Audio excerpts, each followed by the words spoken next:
In the quiet folds of a small Georgian town, where the oak trees lined the streets like venerable guardians of history, Edward's days unfolded in a symphony of solitude.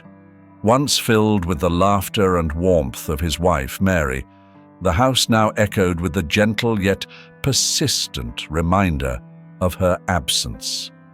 Mary had passed away 2 years ago, leaving Edward to weave through the twilight of his years alone. On this afternoon, the golden sun cast long shadows across the porch where Edward sat in his favorite rocking chair, one that still held the imprint of Mary's knitting needles. He gazed out at the garden they had once tended together, now overgrown with the wild beauty of neglect. As he rocked gently back and forth, his thoughts meandered through the decades they had shared. "Mary, do you remember the first seed we planted here?" he murmured to the breeze, as if expecting the rustling leaves to carry his words to her.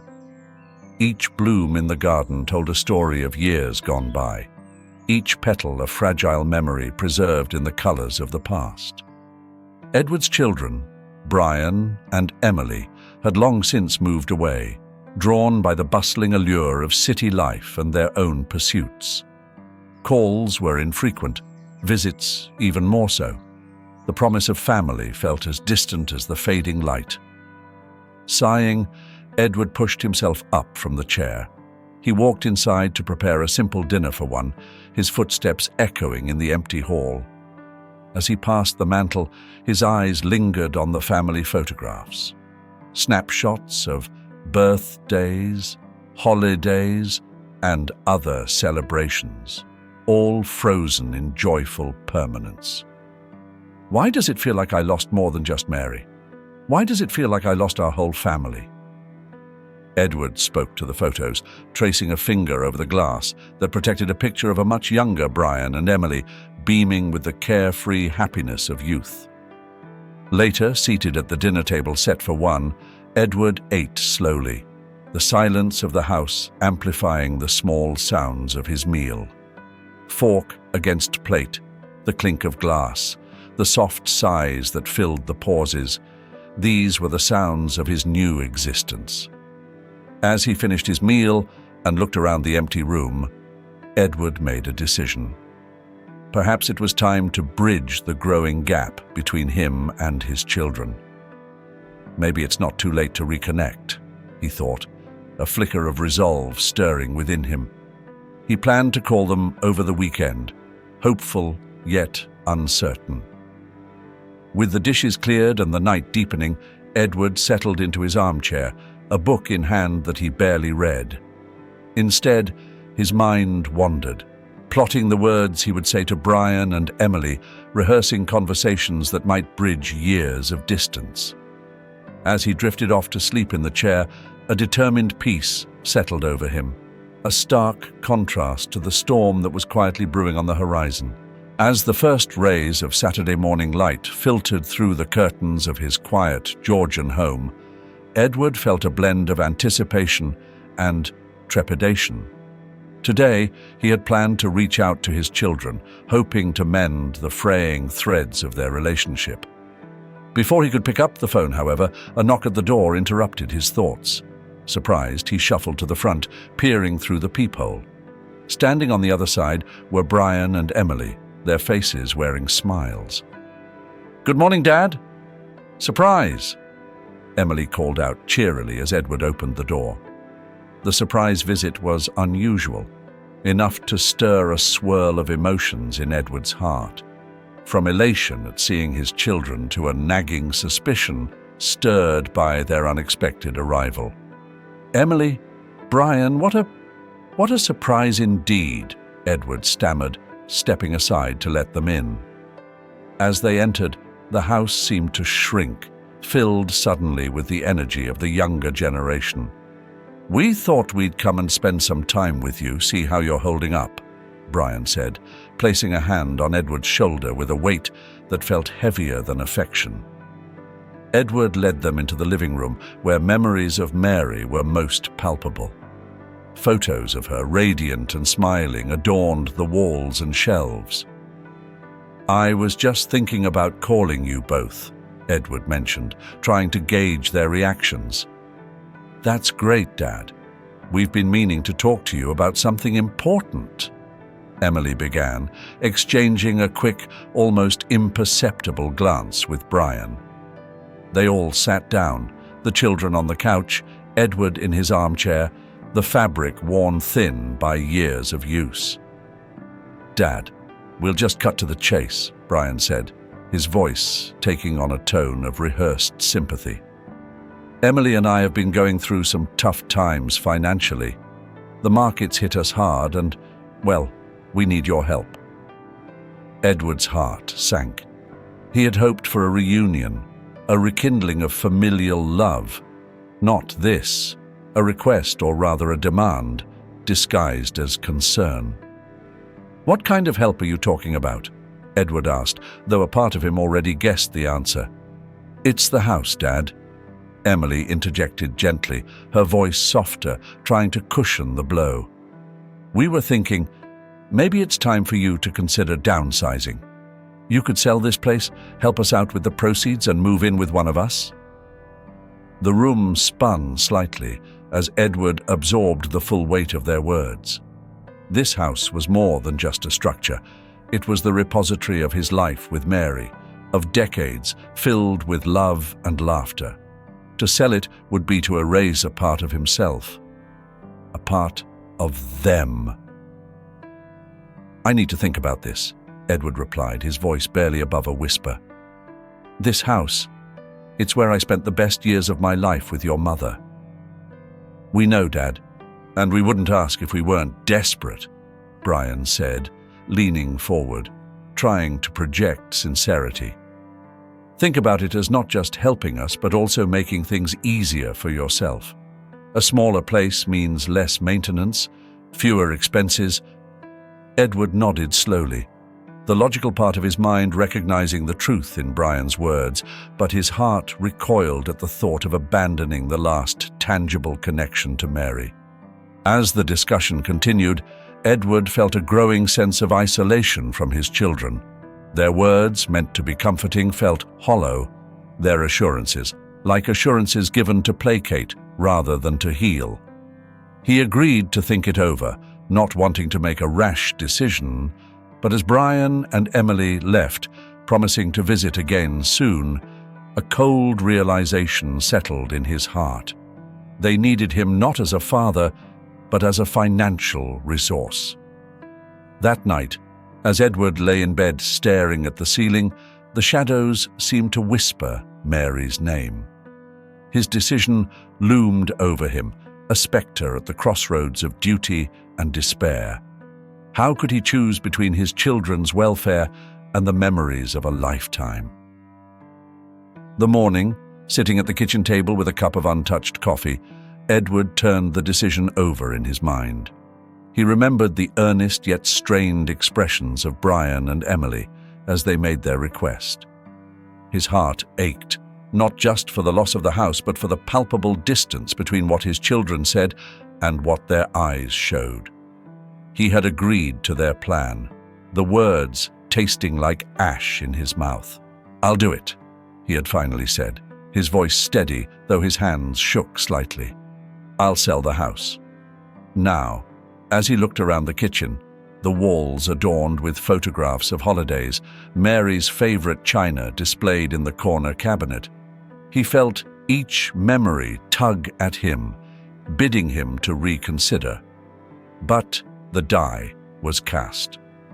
Later that week, Brian helped him pack up his belongings.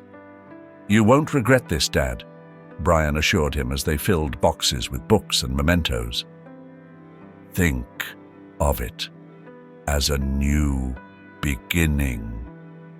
The day the house was put on the market, Edward signed the papers in a daze. His signature, once firm and confident, now trembled across the page. He looked up at the realtor, a kind woman with sympathetic eyes, and managed a nod. As she left, Edward stood in the doorway looking out at the yard where he and Mary had spent countless hours. His garden, once a riot of color, seemed subdued, the flowers bowing their heads in sorrow. Moving day arrived much too quickly. Edward's belongings were pared down to essentials and keepsakes he couldn't bear to part with.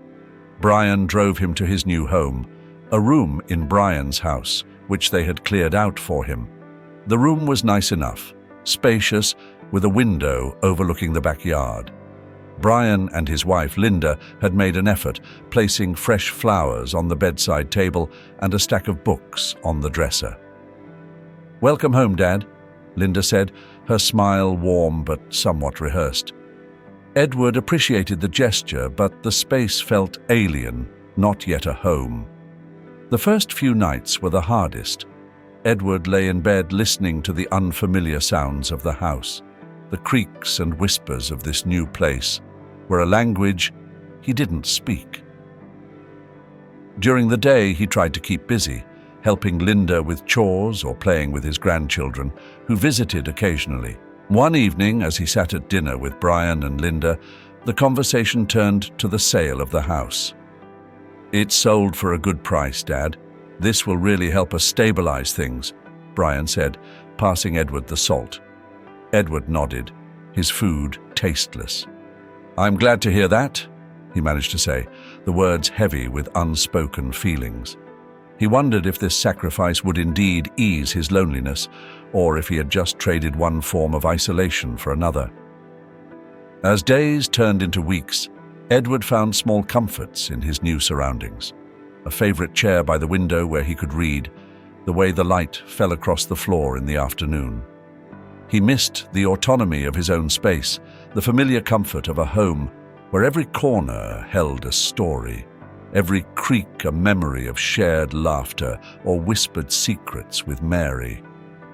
In the weeks following his move to Brian's house, Edward had tried to adjust to the rhythms of a home that wasn't his.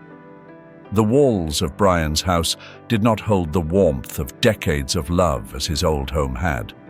Instead, they seemed to echo back his own uncertainties and growing sense of alienation with chilling clarity. One chilly evening, as Brian returned from work, Edward decided it might be a good time to try and foster some connection, perhaps bridge the gap that had solidified between them. He waited in the living room, listening for the sound of the garage door that signaled Brian's return. "Brian, could we talk for a minute?" Edward asked as soon as Brian walked through the door, his briefcase still in hand. Brian paused, a frown momentarily crossing his features, as if the request was an inconvenience. "Sure, Dad, but make it quick.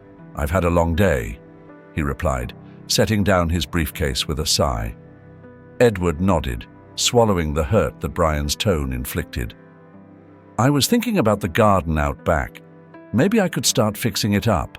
Gardening used to," he began, hoping to find common ground, perhaps a shared project to work on. "Look, Dad, I appreciate the offer, but we really don't have time to maintain a garden right now," Brian interrupted quickly, a hint of impatience in his voice. "Maybe later, okay?" Edward's heart sank.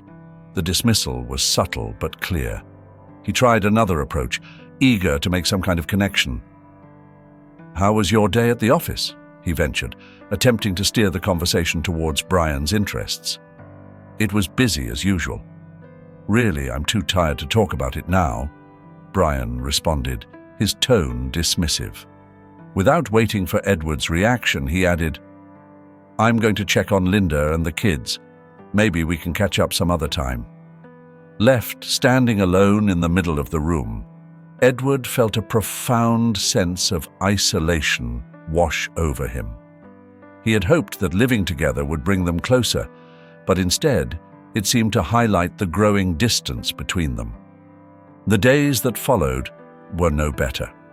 Conversations were brief and functional, revolving around necessities rather than any genuine interest in each other's lives.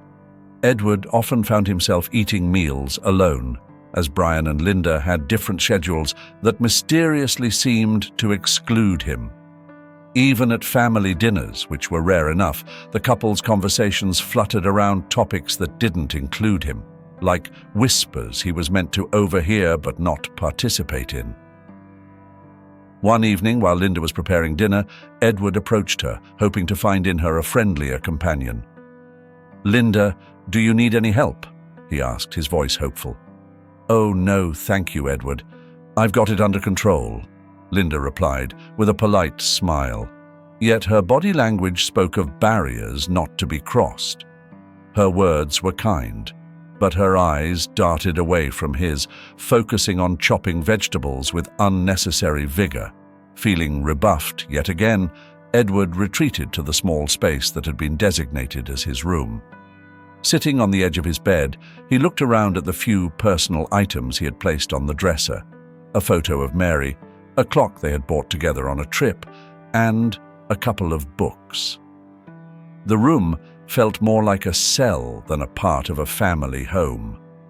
As the days turned into weeks, the coldness in the house seeped deeper into Edward's bones. He began to feel more like a burden than a family member.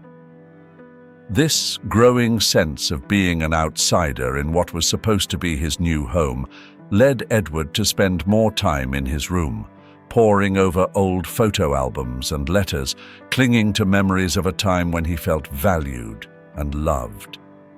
It was in these moments of solitude, surrounded by the ghosts of his past, that Edward began to question whether his decision to move in had been a grave mistake. After weeks of feeling increasingly isolated at Brian's home, Edward made the difficult decision to seek a new beginning with his daughter, Emily. The atmosphere at Brian's had grown stifling, marked by brief exchanges and the unspoken but palpable feeling of being an unwelcome obligation. Edward longed for warmth, for a sign that he was still valued as a father and not just seen as a burden. One crisp morning, as Edward packed the last of his belongings, he called Emily. He tried to keep his voice steady, not wanting his desperation to seep through. "Emily, I was wondering if I could come and stay with you for a while," he said, each word heavy with both hope and fear of rejection. "Of course, Dad. We'd love to have you," Emily responded, her voice bright and seemingly genuine. "The kids have been asking about you, and I think it would be great for them to spend more time with their grandfather." Edward felt a surge of relief, mixed with apprehension. He was grateful for Emily's open arms, but couldn't shake off the fear that his experience at Brian's might repeat itself. Upon arriving at Emily's, Edward was greeted with enthusiastic hugs from his grandchildren and a warm smile from Emily. Her house, cozy and lived in, was a stark contrast to the almost sterile environment at Brian's. Toys were scattered about, and drawings hung on the fridge, a testament to a lively family home. "Let me show you your room, Dad," Emily said, leading him upstairs. The room was small but inviting, with a window overlooking the garden. On the bedside table, Emily had placed a photo of her mother Mary and him during a vacation they once took to the mountains. "It's perfect, Emily, thank you," Edward said, the tightness in his chest easing slightly at the sight of familiar faces in the photograph. The first few days were a breath of fresh air. Edward enjoyed helping Emily with the children, driving them to school and picking them up. He started feeling useful again, his days filled with small, meaningful tasks. Emily often joined him for coffee in the mornings after the children left for school, where they shared stories and caught up on lost time. However, the reality of everyday life began to set in. Emily, juggling a full-time job and the demands of her young family, found herself with little time for long conversations. The interactions that had initially been full of warmth and interest gradually became shorter, more functional. Edward often found himself waiting for Emily to finish work, longing for the companionship that seemed so abundant in those first few days. One evening, as they sat down for a quiet dinner after the children had been put to bed, Edward decided to address the growing silence between them. "Emily, I know you're incredibly busy, and I can't tell you how grateful I am to be here with you all. But sometimes I feel like I'm in the way," he confessed, his voice laden with hesitance. Emily looked up, surprise etching her features. "Oh, Dad, I didn't realize you felt that way. I'm so sorry. It's just been so hectic with work and the kids. But you're not in the way at all. We need to find more time together, don't we?" she replied, her tone softening. "Yes, I'd like that." Edward nodded, feeling a mix of relief and residual sadness. It was clear Emily meant well, but the pattern of his presence being more of an afterthought seemed destined to repeat. As the weeks passed, Edward settled into a routine at Emily's house, finding solace in his role as a grandfather. Yet the deeper connection with Emily he had hoped for seemed just out of reach, suspended in the chaotic flow of daily life. Edward had been living with Emily and her family for several months now. And, while the initial warmth and excitement of his arrival had been comforting, a familiar pattern began to emerge, echoing his previous experience at Brian's house. Despite the liveliness of a house filled with young children and the daily hustle of family life, Edward felt an increasing sense of isolation. The days began to blend into each other, marked by the repetitive rhythm of household routines. Emily and her husband, Charles, were always busy, either wrapped up with work or the children's activities. Edward tried to make himself useful around the house, often tidying up or helping with the children. One rainy afternoon, Edward sat in the living room, watching as raindrops streaked down the window pane. He was supposed to go to the park with the grandchildren, but the weather had put a stop to those plans.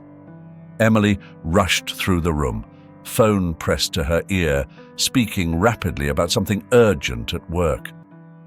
"Sorry, Dad, can't talk now. Big deadline," she called out as she passed by, her words dissipating into the air like the steam from Edward's cup of tea. Charles, on the other hand, was in his home office, door usually closed, engrossed in his own world of spreadsheets and conference calls. Edward knocked gently on the door one evening, hoping to invite Charles for a cup of coffee and perhaps a game of chess. "Not tonight, Edward. I'm swamped with this project. Maybe some other time?" Charles responded without looking up, his eyes fixed on the computer screen. Edward nodded, though Charles couldn't see the disappointment etched across his face. "Of course I understand," Edward replied softly, retreating quietly. That night, as Edward lay in bed, the silence of the house weighed heavily on him. He realized that the physical presence of family did not necessarily dispel loneliness. It could, in fact, accentuate it. The emotional distance between him and his family seemed to stretch further with each passing day. The following week, Edward tried again to bridge the gap. He planned a small dinner, cooking some of Emily and Charles's favorite dishes. It was a modest attempt to gather everyone together, to share a meal, and perhaps some stories or laughter, as they used to. "Dinner's ready," Edward announced, a hopeful smile playing on his lips as he set the table. Emily and Charles joined him, but their minds were elsewhere. They ate hurriedly, their conversation focused on logistics of the kids' schedules and Emily's new project at work. Edward listened, nodding and smiling, but the inclusion he hoped for didn't materialize. The meal ended quickly, with Emily and Charles excusing themselves to finish up some work. Sitting alone at the table with the remnants of the meal in front of him, Edward felt a profound sense of solitude. The effort to connect seemed only to remind him of his peripheral place in the bustling life of his daughter's family. His thoughts wandered to his own parents, to a time when family gatherings were the heart of his childhood home. He wondered if he had somehow failed to instill these values in his own children, or if the world had simply changed too much, leaving his old-fashioned ideals behind. After months of feeling like an outsider in the homes of his own children, Edward made a decision that was both terrifying and exhilarating. He would move out and buy a small house in the same town, using the last of his savings. It was a modest two-bedroom bungalow with a little garden out back that reminded him faintly of the one he had tended with Mary. The day he moved into his new home, the air was crisp and the sky a clear blue, as if reflecting his own hopes for a fresh start. He spent the morning unpacking boxes and setting up his new space. As he arranged his and Mary's favorite books on a small shelf, he felt a sense of agency he hadn't experienced in months. "This is mine," he whispered to himself as he looked around the modest living room, his voice echoing slightly in the still, empty space. Each piece of furniture, every photograph he placed, was a reclaiming of his own story, a narrative he could once again control. That afternoon, as Edward sat on his new porch contemplating his next steps, a scruffy dog wandered up the driveway. The dog was medium-sized, with a matted coat and wary but gentle eyes. He hesitated at the foot of the porch steps, looking up at Edward as if gauging whether it was safe to approach. "Hello there," Edward called softly, not wanting to scare the animal away. "Are you lost?" The dog wagged its tail tentatively and took a few cautious steps forward. Edward reached down and patted his head, and the dog responded by nuzzling his hand. It seemed the dog, like him, was in need of companionship. "What shall I call you, huh? How about Max?" Edward murmured. The dog's tail wagged more vigorously, and it seemed as though he had approved the name. With Max by his side over the next few weeks, Edward found a routine that brought him a semblance of the peace he had been missing. He started fixing up the garden with Max often lying in the shade watching him work. In the evenings, they would sit on the porch, Edward sipping tea while Max rested his head on his knee. However, the joy of his new independence was tinged with lingering loneliness. He missed the noise and chaos of family life at times, the very things he thought he had wanted to escape. One day, Edward decided to visit the local community center, where he met other seniors who gathered regularly for various activities. He started participating in a book club and occasionally joined in on the chess games. People were friendly, and slowly, Edward began to feel part of a community again.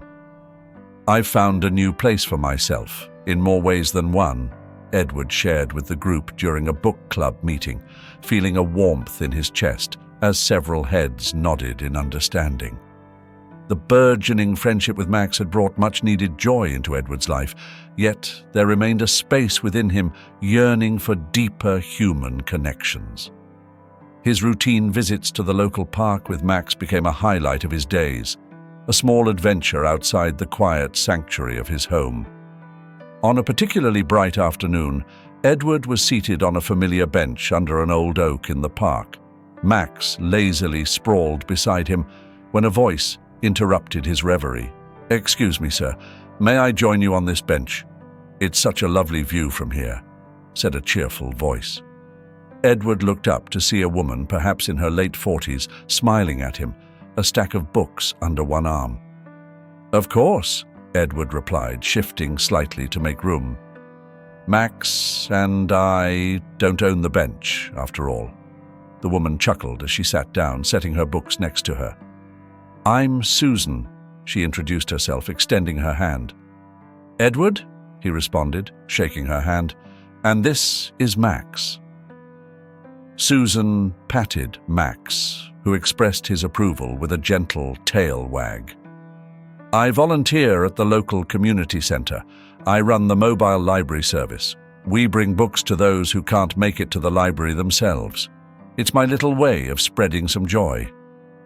"That's wonderful," Edward remarked, genuinely impressed. Books are excellent companions. They fell into easy conversation, talking about their favorite authors and books. Edward felt an instant kinship with Susan, her enthusiasm for literature matching his own. As they talked, Edward found himself sharing more about his life than he had intended.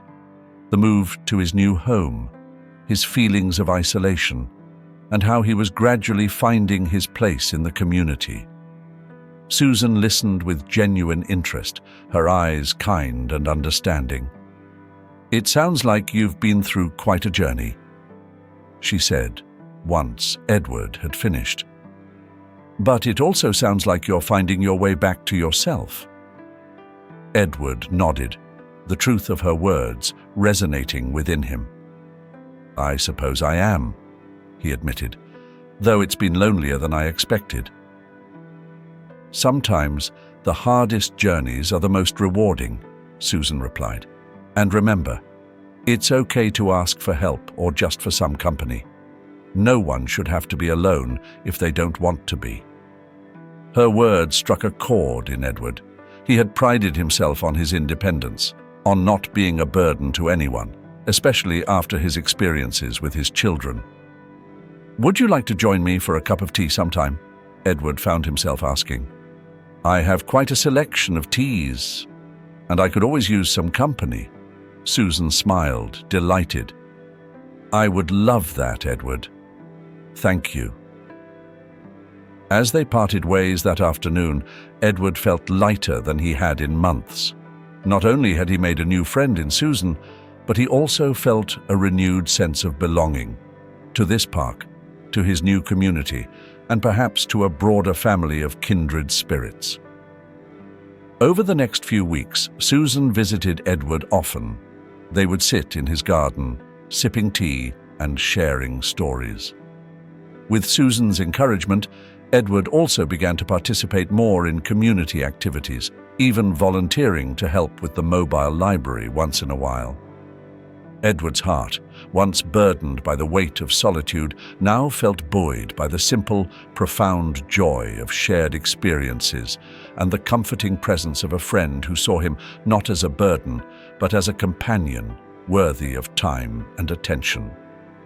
Edward's newfound contentment with his life, enriched by Susan's companionship and his increasing involvement in the community, was suddenly punctuated by an unexpected event that promised to alter his circumstances further.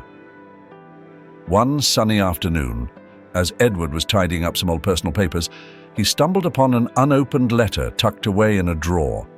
The envelope was yellowed with age, the handwriting elegant but faded. Curious, he slit it open, his fingers trembling slightly as he unfolded the heavy paper. "Dear Mr. Edward Bennet," the letter began, "we are writing to inform you of the passing of your uncle, Mr. Harold Bennet, whom you may remember from your childhood." Edward paused, a wave of memories flooding his mind. Uncle Harold had been a distant figure in his life, known more through fleeting visits and stories of his travels and eccentric hobbies than any real personal connection. The letter continued, "And to inform you that, as his only surviving relative, you have been named the sole heir to his estate, including all personal assets and properties." Edward's eyes widened in disbelief. Uncle Harold had been wealthy, a fact that Edward had known abstractly, but the reality of inheriting such wealth was overwhelming. He read and reread the letter, each word sinking in slowly, mingling with a swirl of emotions: shock, confusion, and a dawning sense of possibility. Later that day, when Susan came by for their usual afternoon tea, Edward was still reeling from the news. He greeted her with a distracted hug and ushered her into the living room where the letter lay on the coffee table. "Susan, you won't believe what I found today," Edward began, his voice a mix of excitement and uncertainty. He handed her the letter, watching as her eyes scanned the contents quickly. "Oh, Edward, this is incredible," Susan exclaimed, her face alight with a mixture of shock and happiness for him. "What are you going to do?" Edward sighed, sinking back into his armchair. "I honestly don't know. It's all so unexpected. I mean, it could change everything." Susan nodded, her expression thoughtful. "It's a big responsibility, but also an amazing opportunity, Edward. Maybe you could use this to do something you've always wanted." Perhaps even help out in the community in ways you couldn't before. Yes, you're right, Susan. This inheritance isn't just for me. It's a chance to contribute, to make a meaningful impact, Edward said, a sense of purpose rising within him. Over the next few weeks, Edward met with financial advisors and lawyers to understand the full scope of his inheritance. With each meeting, his vision for the future became clearer, guided by his values and the needs of his community. As the leaves began to turn, signaling the start of fall, Edward found himself standing at his doorstep, watching as a familiar car pulled into the driveway. His heart tightened with a mix of anticipation and apprehension. Brian and Emily were coming to visit for the first time since he had moved into his new home. News travels fast in small towns, and Edward was under no illusion about what had prompted this sudden resurgence of familial interest. Brian was the first to step out, his smile a little too practiced, a little too eager. "Dad, it's been too long," he exclaimed, stretching his arms out for a hug that Edward returned, though warily. Emily followed, her expression more reserved, perhaps reflective of her genuine feelings. "Hi, Dad. The place looks great," she said, her voice carrying a sincerity that Brian's lacked. She offered a small, somewhat guilty smile as she embraced him. "Thank you both for coming. Let's go inside," Edward suggested, leading the way into his living room. He had prepared tea and some snacks, a domestic setting for what he anticipated might be an uncomfortable conversation. Once seated, Brian wasted no time. "Dad, we heard about Uncle Harold's inheritance. That's incredible news," he started, his eyes briefly flickering with something that Edward couldn't quite place. Was it greed or merely curiosity? "Yes, it was quite a surprise," Edward replied evenly, watching his children carefully. "It's given me a lot to think about in terms of the future." Emily nodded, her gaze steady on Edward. "We're really happy for you, Dad, and I'm sorry I haven't visited sooner. Things have been hectic with the kids and work." Edward appreciated her candor. It was clear that her visit was motivated by genuine concern and perhaps regret for their estrangement. Brian, however, seemed impatient to steer the conversation back to the inheritance. "So, what plans do you have for all this unexpected fortune?" he asked, leaning forward slightly. Edward sensed the underlying intent in Brian's question and decided it was time to address the elephant in the room. "Well, I've been thinking a lot about that," he began slowly. "I want to ensure that whatever I do benefits not just me, but also the community and supports some causes that I care about." Brian's expression faltered briefly, his smile tightening. "Of course, that sounds like a great idea, Dad. And, if you need any help managing the funds or investments, I'm more than willing to help." Edward noted the offer, his suspicions confirmed. "Thank you, Brian. I'll keep that in mind," he said, though he had already arranged for professional advice and had no intention of involving Brian in financial matters. Emily, catching the subtle dynamics at play, quickly changed the subject. "How have you been otherwise, Dad? Adjusting well to the new place?" As they chatted, Edward felt a mixture of emotions. He was pleased to see Emily, to reconnect without the shadow of financial motives lurking. Her presence and genuine inquiries about his well-being contrasted sharply with Brian's transparent overtures. After they left, Edward sat back in his armchair, Max curling up at his feet. He was relieved to have handled the situation with a level of diplomatic restraint, not committing to anything that could jeopardize his independence or the plans he had for his inheritance. He knew that this might not be the last attempt by Brian to sway him into sharing his newfound wealth, but Edward felt prepared and resolute. He had learned a lot in recent years about who he could trust and what truly mattered. The first snow of winter had begun to gently dust the sleepy town, each flake settling quietly on the world below. Inside his cozy home, Edward watched the peaceful scene with a bittersweet feeling tugging at his heart. Lately, he had been feeling a bit more fatigued, the brisk walks with Max becoming shorter each day. He had contemplated this phase of life often, aware that his days of independence could not last forever, yet cherishing each moment as it came. One cold morning, Edward called his lawyer, Mr. Thompson, to discuss some final amendments to his will.